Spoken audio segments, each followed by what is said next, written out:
Hi friends, welcome to Jeenat's world.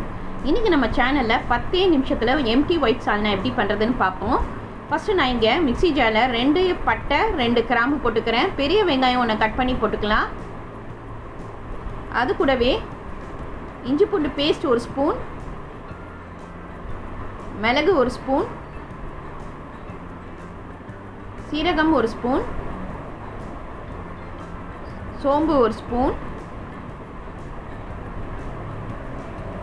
ஒரு 4-5 முந்திரி எடுத்துக்கோங்க.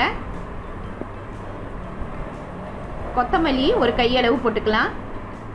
காரத்துக்கு ஒரு 4 பச்சை மிளகாவை நம்ம போட்டுக்கலாம்.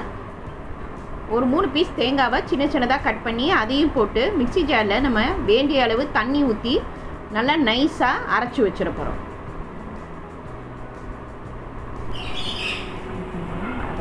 இப்போ நல்லா நைஸாக அரைச்சாச்சு. இது இப்போ ஒரு ஓரமாக இருக்கட்டும். இப்போ நம்ம இங்கே அடுப்பில் நான் குக்கர் வச்சுருக்கேன்.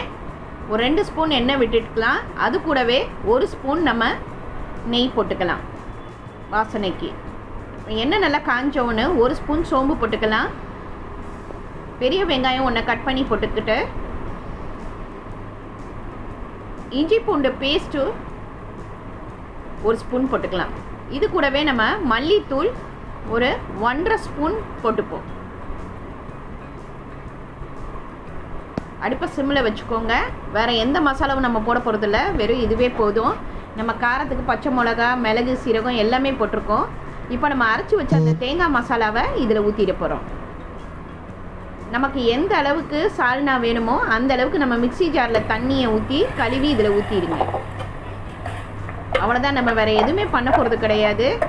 வேண்டிய அளவு நம்ம குழம்புக்கு தேவையான அளவு தண்ணியை ஊற்றிட்டு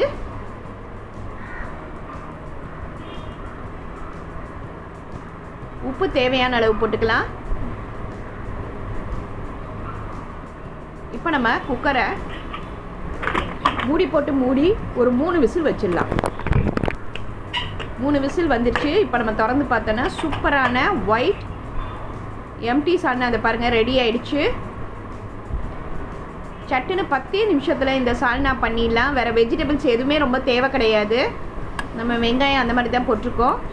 இது சப்பாத்தி, பூரி, இட்லி, இடியாப்பத்துக்கெல்லாம் ரொம்ப டேஸ்ட்டாக இருக்கும். பசங்களுக்கு கண்டிப்பாக கொடுங்க. 2 இட்லி சாப்பிட்ற இடத்துல 4 இட்லி சாப்பிடுவாங்க. இது ரொம்ப ஈஸியான ரெசிபி. இன்றைக்கி இதை ட்ரை பண்ணி பாருங்கள். லைக் பண்ணுங்கள், ஷேர் பண்ணுங்கள், ப்ளீஸ் சப்ஸ்கிரைப் பண்ணுங்கள். உங்கள் கமெண்ட் எனக்கு அனுப்புங்க. தேங்க்யூ.